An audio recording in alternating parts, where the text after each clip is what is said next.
बात बताएं, किसी भी प्रकार का बंधन है, अगर उससे मुक्त होना है तो क्या करना चाहिए? ये जो जो कथाएं श्रवण कर रहे हैं ना राजाओं की, जो वो कन्याओं को मुक्त कराया, कब मुक्त हुई? जब वो भगवान कृष्ण की शरण में गईं। अभी राजाओं की कथा सुनो, 20,800 राजाओं को कैद करके रखा है जरासंध ने। कब मुक्त हुए? कब मुक्त हुए? जब वो भगवान कृष्ण की शरण में गए, शरणागति प्राप्त की।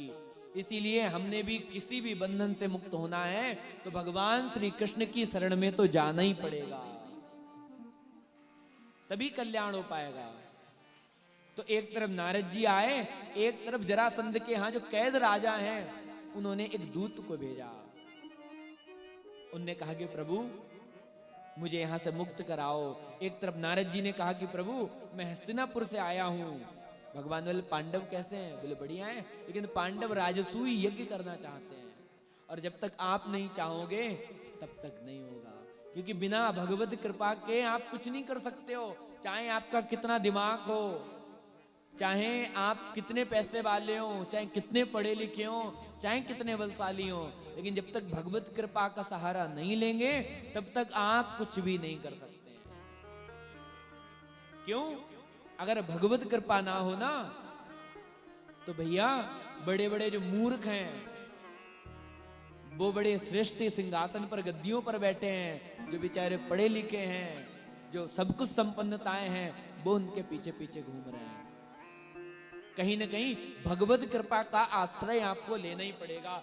बिना भगवत कृपा के आश्रय के अगर आपको अहम है कि आपके पैसे से सब कुछ कर सकते हो तो याद रखना, ये गलत फहमी दिमाग से निकाल देना।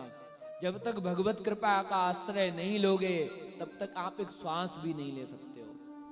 जिनको लगता है कि पैसा है, पैसे से सब कुछ हो जाएगा, अभी कुछ ही टाइम पहले कोरोना निकला है ना, सब लोग उससे जूझे हैं। कईयों ने तो कितने अपने परिजनों को खो दिया है। किसी ने माता को खोया, किसी ने पिता को खोया, किसी ने पत्नी को खोया, किसी ने बच्चों को खोया।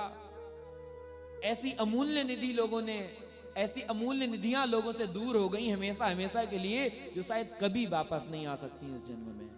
कोरोना ने सबकी असलियत दिखा दी।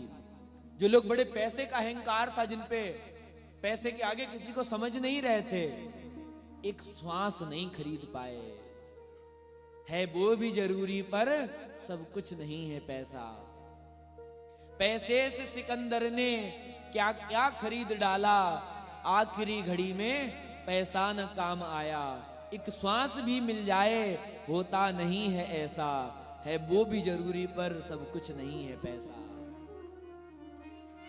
इसलिए तो कहने का अभिप्राय, मैं ये नहीं कहता आप धन नहीं कमाइए, पैसे खूब कमाइए, लेकिन मुझे कभी कभी ये लगता है कि केवल पैसे के लिए जीवन नहीं होना चाहिए। पैसा हम भी कमाते हैं, सब लोग कमाते हैं, क्योंकि पैसा बहुत कुछ है पर पैसा सब कुछ तो नहीं है ना। अच्छा, सबसे अमूल्य वस्तु क्या है? मेरे प्राण है ना, मेरा जीवन है ना।